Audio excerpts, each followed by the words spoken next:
Assalamualaikum warahmatullahi wabarakatuh. Waalaikumsalam warahmatullahi wabarakatuh.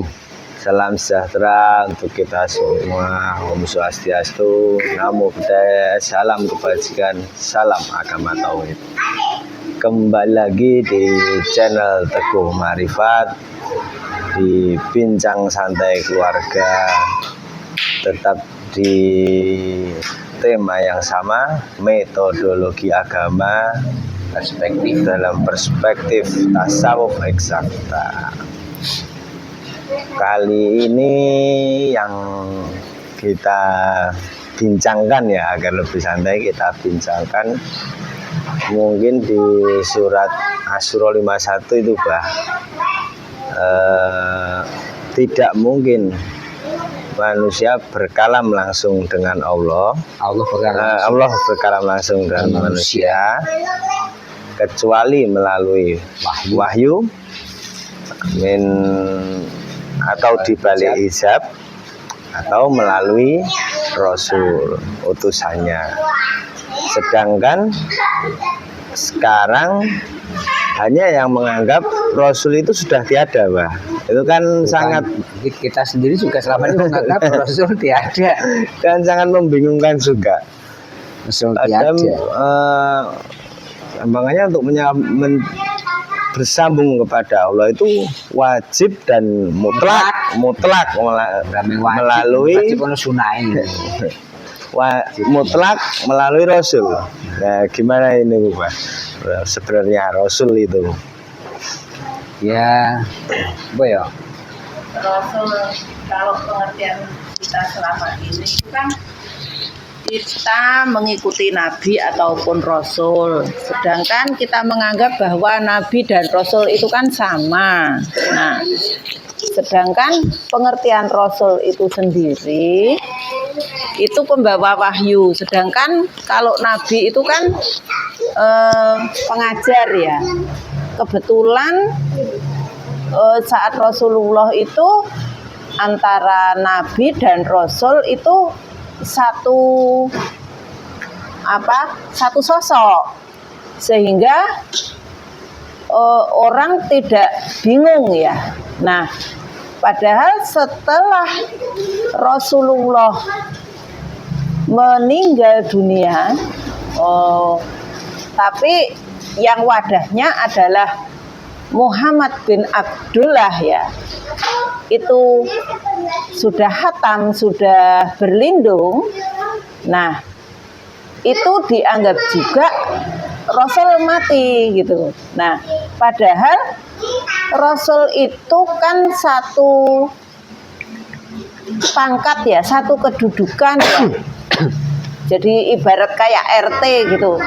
Kalau ada masyarakat ya pasti ada RT-nya kan, seperti itu ya. Walaupun Pak RT-nya itu meninggal, tapi pasti ada RT lagi.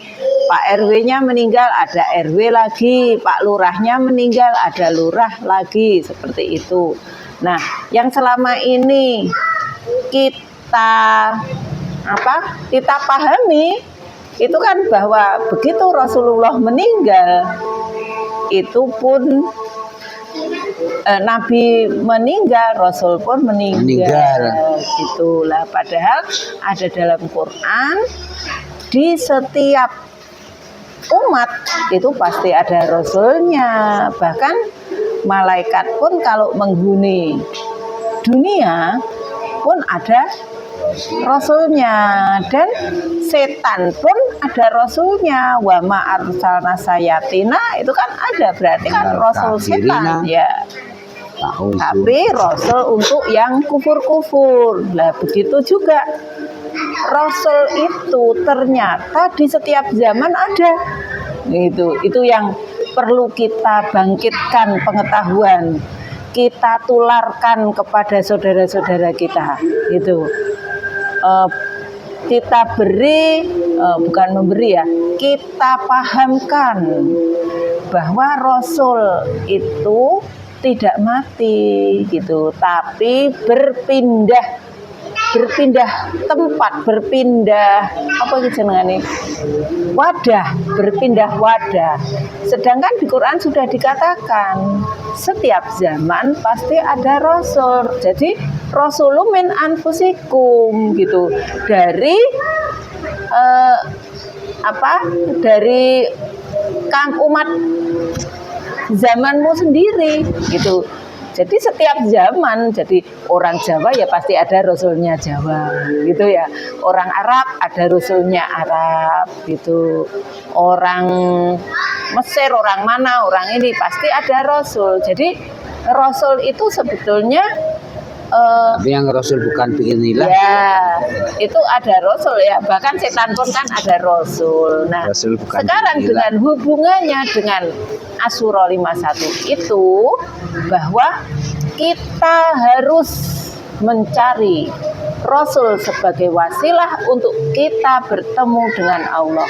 Tapi ya itu tadi Rasul yang membawa wahyu, yang silsilahnya sambung menyambung dari Abu Bakar sampai hari ini, yang kodimnya sama ya. Kalau baharunya pasti akan berbeda karena Rasulullah sendiri mengatakan mendidik anak pun sesuai dengan zamannya, sehingga Rasul pun akan mendidik umatnya sesuai dengan zamannya. Mungkin seperti itu, Bahlah. Sekarang kemana kita mencari Kemana Rasul itu gitu. kemana Kita skip dulu toh, ada azan ya. ya. Sebentar. Bismillah, alhamdulillah, wala hawla wala quwata illa billah. Ilahi anta maksudi wa ridhoka maksudi. Sebenarnya ya nggak bisa ya menyelesaikan parsial karena yang keliru atau salah asuhan, salah penanganan itu pada metode pengajaran atau metode pendidikan. Ada metode dari awalnya. Jadi dalam metode pengajaran itu ada missing link, keterputusan antara ilmu dan alam, orang itu ya. Bangsane alam ra ono hubungannya karo ilmu. Apalagi nanti mengalami. Kita sudah punya bahasa mengalami. Mengalami nggak bisa lepas dengan ilmu, nggak bisa lepas dengan alam. Yang kita sekarang harus sambungkan lagi, apakah tidak ada hubungan antara ilmu dan alam, Bong? Itu akar katanya. Akar katanya. Ain lam mim. Jadi Robbil alamin cuma adanya ada kalau ketemu Robbil alamun kan. Robbul alamun Robbil alamin. Yang alamun ya belum ketemu. Tapi alamin aja asalnya dari alamun. Itu karena beda posisi dalam kalimat saja. Jadi alamun ya. Itu kalau tunggalnya alam gitu. Kalau zamannya menjadi alamuna, kalau kasroh menjadi alamina. Jadi alamina dari alamuna itu jamak dari alam, tunggalnya mufradnya itu alamun. Juga ada alimun, itu nanti yang bisa mencatat ini orang-orang yang belajar bahasa harokat ya, karena beda harokat beda makna. Jadi ada yang kenapa di harokati domah, kenapa harokati kasroh, kenapa harokati fathah, itu nanti ada. Tapi jelas ada hubungan. Bukan tidak ada hubungan. Maka kalau kita mau membuka itu lagi, dihubungkan dulu bahwa ilmu atau alim, orang ada ilmu, ada hubungannya dengan alam. Ya, di kita sudah namanya alam, sudah dan mengalami. Jadi menjalani hidup dengan ilmu, ya, mengalami dengan ilmu dengan mengalami. Dan mesti ada hubungan itulah. mengajarkan itu salah satu adalah mengilmukan atau supaya bisa berilmu dan supaya bisa mengalami. Nah, dalam pengajaran ini kita sudah sudah diarahkan ya. Ukuran benar dan salah itu ada nggak literasinya, ada nggak rujukannya, yang sama-sama deskriptif, sama-sama hujah. Ukuran benarnya ada di situ, benarnya ada di situ. Ya, ada deskripsinya, ada teorinya, ada landasannya, dan ada itu dianggap ilmiah atau ilmu lah, ilmu ya ilmiah. Padahal hujah itu ilmu yang tidak Nah, kita di situ sebenarnya kalau kita pakai orang Jawa yang paling pas itu ngelmu kelakonnya kanthi laku. Jadi pengajaran ilmu bukan dengan deskriptif, bukan dengan definisi yang benar itu. Kalau menurut orang Jawa loh ya. Orang Jawa loh ya.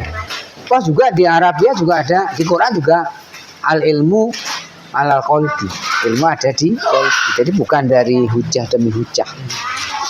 Nah, kalau boleh dibilang hujah itu kan karena ilmu terjemahkan dari sains. Kata apa? Satu prinsip yang didukung oleh fakta, teori-teori. Itu pada deskripsi lagi, dalam deskripsi itu. Nah, di sini yang dulu zaman kita masih dalam kuno kita kerajaan kuno itu pengajaran tidak begitu. Dulu lewat padepokan, maka dipandu cara hidup, cara bertani, cara beradab, cara itu langsung.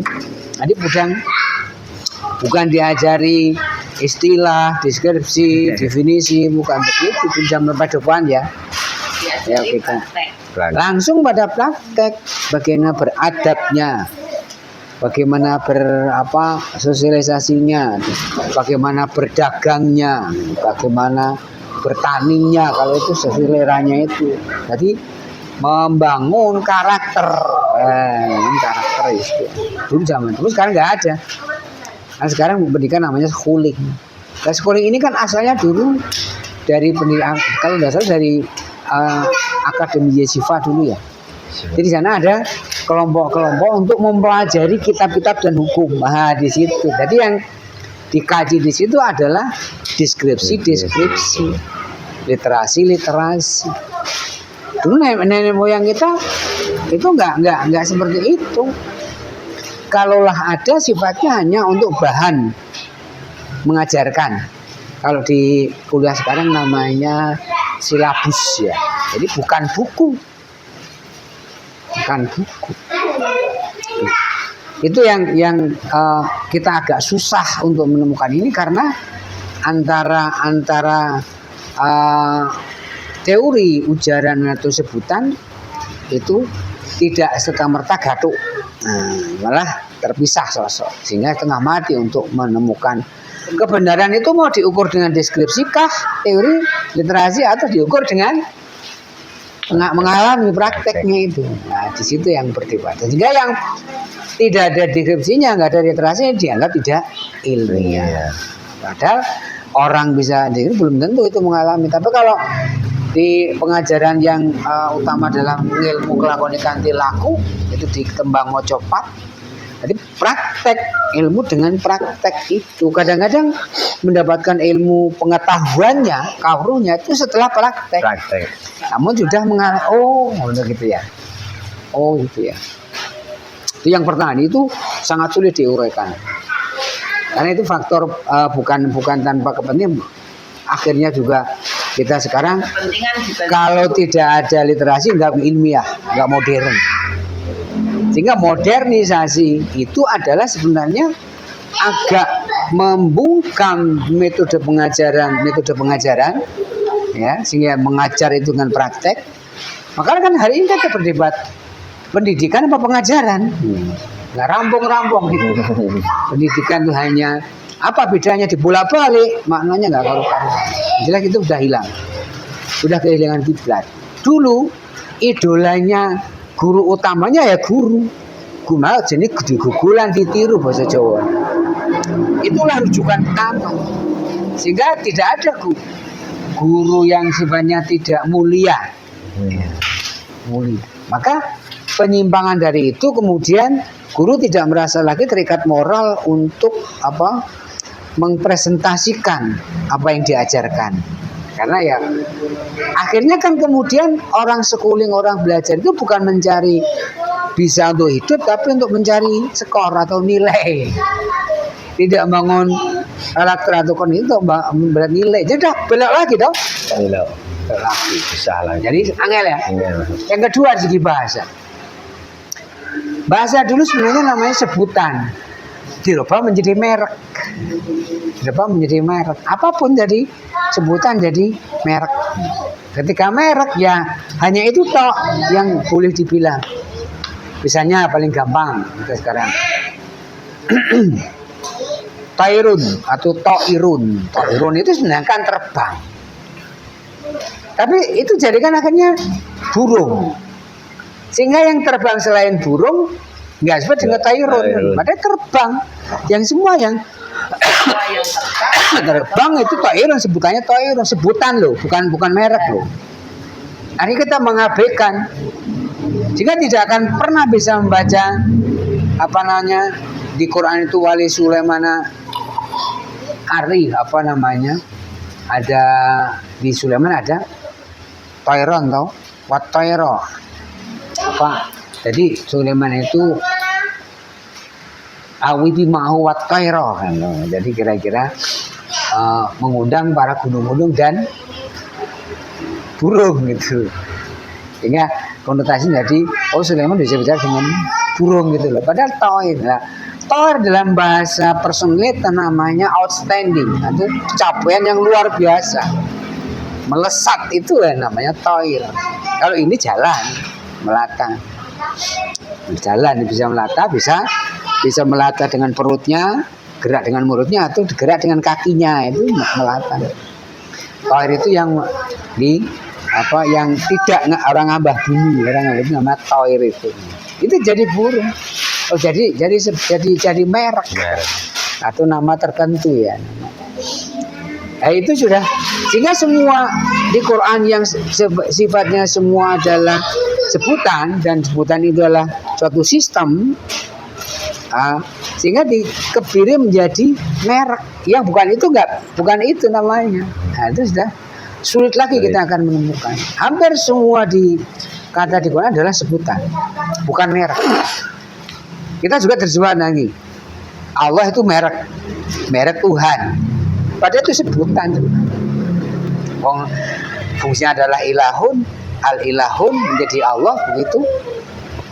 Padahal menjadi merek. Bermerek. Nah, ketika merek itu berarti Tuhannya orang Islam beda dengan orangnya orang Hindu. Tapi kalau itu sebutan sama, mau di merek apapun silakan. Nanti fungsinya adalah itu. Nah, ini juga sangat sulit kita untuk membongkar di situ. Nah, begitupun tentang Rasul. Rasul jadikan merek. Mereknya ada diumplok pada Muhammad bin Abdullah. Tapi kalau Rasul adalah sebutan, yang itu adalah sistem, metode, maka berlaku sepanjang zaman, harus ada. Masalah kan sekarang Rasul menjadi merek Rasulullah. Dia yang boleh ditomploki, predikati, template Rasul cuma itu, Muhammad bin Abdullah. Tapi kalau merek, nah sekarang kita presiden. Tapi agak susah ya. Kita juga ada yang, maka Nabi punya batasan begini dalam membuat merek ya, nama pada anak itu. Tasamamu bil ismi bi ismi wala tasamu bi kunyati. Ya. Namakanlah namamu. Namakanlah anakmu sama dengan namaku. Muhammad boleh. Tapi yang jangan boleh adalah Rasulullah, yang nggak boleh. Al-Masih nggak boleh. Itu nggak boleh mestinya begitu. Karena terjadi kabur nanti. Sehingga ketika dijadikan Rasul, oh Rasul sudah mati. Habis kan. Padahal roh. Ada akte Rasulullah. Nah, kudunya untuk akte Rasulullah. Dulu kan ada yang pernah mau, pernah dicatat ada mau dikasih almasi itu nggak boleh sama orang. Jangan pakai ini. Itu bagus ini. Nah, yang sifatnya jabatan, yang sifatnya sebutan itu jangan dipakai buat nama. Jadi nggak boleh namanya lurah, itu ya ora oleh ya. Namanya presiden. Bupati ngono ora oleh. Bupati, mana gubernur nggak boleh mestinya. Kalau lihat itu loh, nggak boleh seperti itu. Ya, nggak boleh mestinya karena kan jadi merek. Nah itu dari segi bahasa sangat sulit, kita dia terperangkap begitu, sehingga nggak akan bisa ketika menjadi merek, akhirnya pemegang merek itu yang berkuasa dan menjadi primordial ya, kebanggaan ya, dan ketika dia menjadi sensitif. Jadi persoalan ada di sini. Jadi pada pengajaran, sini pengajaran dan sini berbahasanya.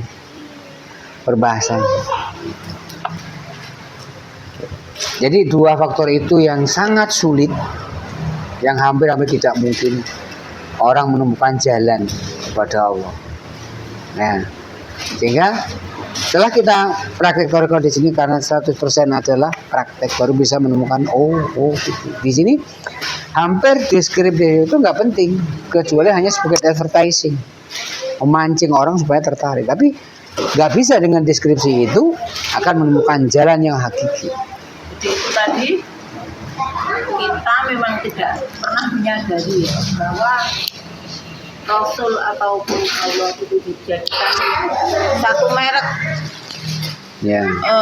satu merek, sehingga akan terjadi pertentangan itu dikala konflik, masing-masing merasa itu mereknya, gitu ya. Mereknya diganggu, mereknya Jadi terganggu. Akibat dari merek itu terjadi primordial kebanggaan, terjadi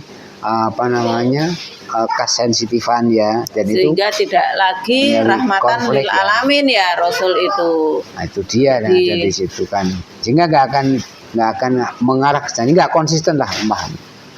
Itu kita. Jadi kalau kita ingin dalam tanda menghidupkan Rasul, bukan berarti Rasul yang sudah mati dihidupkan ya. Menganggap Rasul itu hidup gitu loh. Karena Rasul itu bukan merek ya.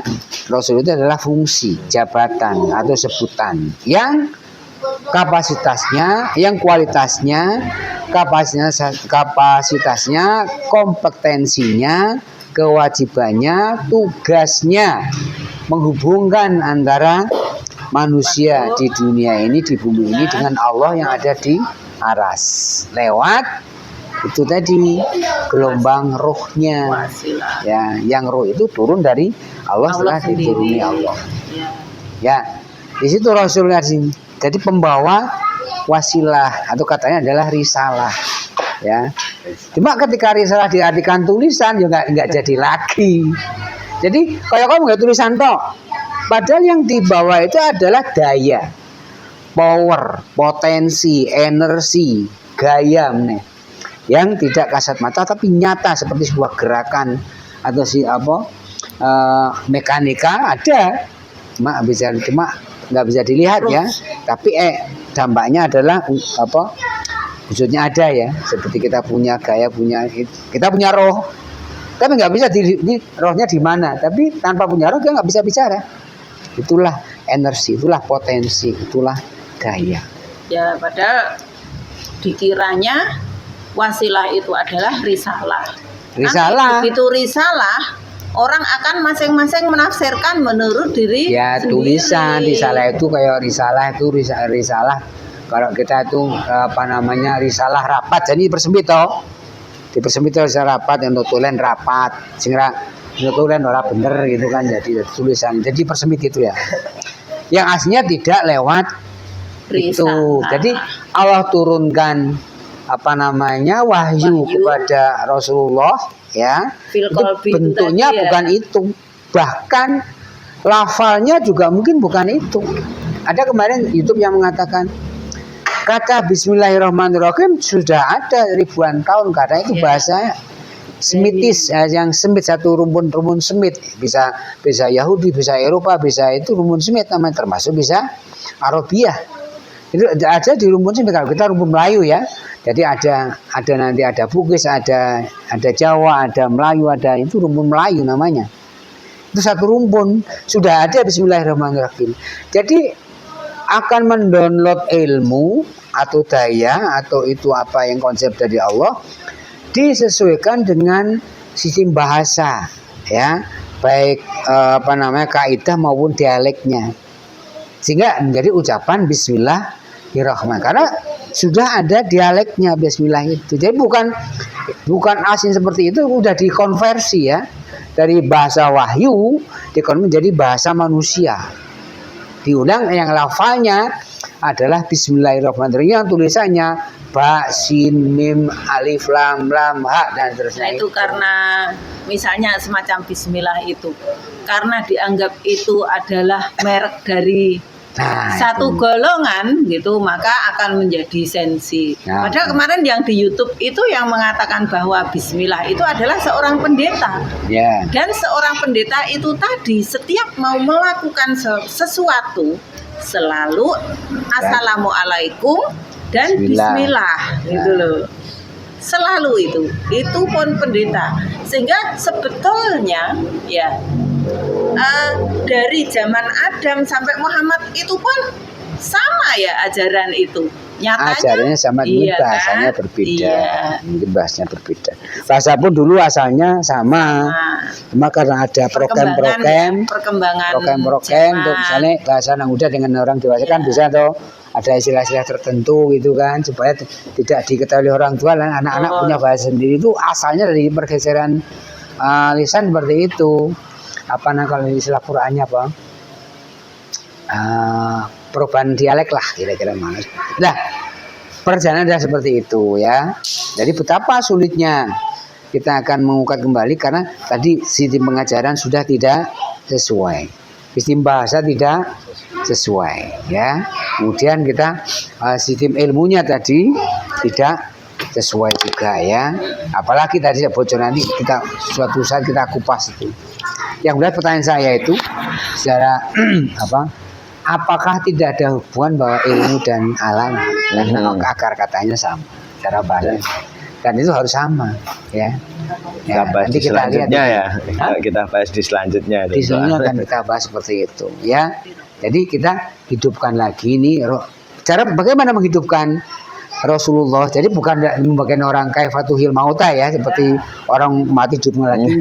Menganggap hidup Rasulullah, kan Rasul bukan tidak sosok. Rasul itu adalah kualitas sistem jabatan segala macam yang tidak mungkin mati. Sama dengan Pak Bupati nggak mungkin mati. Bupati nggak mungkin mati ya. Wali kota nggak mungkin mati. Apa istilahnya? Tutur tinular. Ya, menularkan tutur itu dari bahwa Rasulullah itu ternyata adalah bukan merek, hanya sebutan ya. Ya, fungsi yang dia punya tugasnya sebagai pembawa wasilah atau pembawa risalah ya, pembawa tali wasilah hubungan. Kalau kata hadis nanti Al-Quran itu satu ujungnya ada di tanganku, satu ujungnya ada di kekasihku. Itu kata Allah ya. Itu lihat Al-Quran. Nanti kita bicara juga tentang Al-Quran. Al-Quran selama ini kita bicara di Jepang sebagai kitab hukum ya, kitab hukum. Apakah iya? Nah, padahal sebenarnya kan kalau di Runga itu ketemu ada itu surat cinta, betapa kecintaan.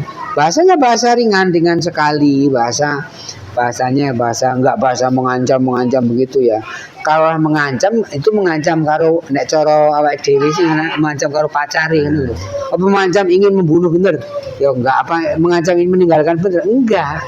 Jadi mak gojek kalau ngono orang sak tinggal bukan akan enggak akan mungkin meninggalkan karena masih ada jalinan cinta gitu loh. Itu ancaman seperti itu nadanya, bukan lalu dendam karena ingin meninggalkan begitu, enggak. Bahasanya seperti itu. Nah, itu kita bisa mengalami ini setelah kita jalan di tori torikoh ini di sekolah ini, sekolah torikoh karena torikoh 100% praktek ya, ini torikoh. Nah itulah gambaran kira-kira seperti itu ya. Jadi kalau nggak praktek nggak ketemu, sehingga kita bisa melihat oh betapa sederhananya fungsi Al-Quran Mushaf ya, itu kan sebagai panduan, sebagai rambu-rambu saja gitu loh. Rambu artinya ibarat rambu ya begitu istilahnya, yang tidak bisa langsung dipakai, harus mengikuti prosesnya ya. Nanti tapi kira-kira kita sudah punya metode bagaimana menghidupkan Rasulullah, yang Rasul ada di setiap zaman, setiap umat. Itu tugasnya menghubungkan hamba di dunia dengan Allah di akhirat ya.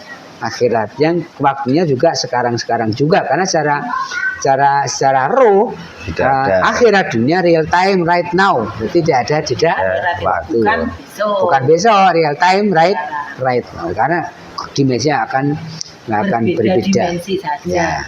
Oke. Ya. Mudah-mudahan bermanfaat untuk kita sendiri dan saudara-saudara. Sekian perbincangan kita kali ini tentang sekali lagi ini tentang toriko, karena toriko itu 100% praktek. Tentang toriko Naksabandiyah Kholidiyah Al-Mahdiyah Nusantara. Ilahi maksudi ridhoka matlubi. Assalamualaikum warahmatullahi wabarakatuh.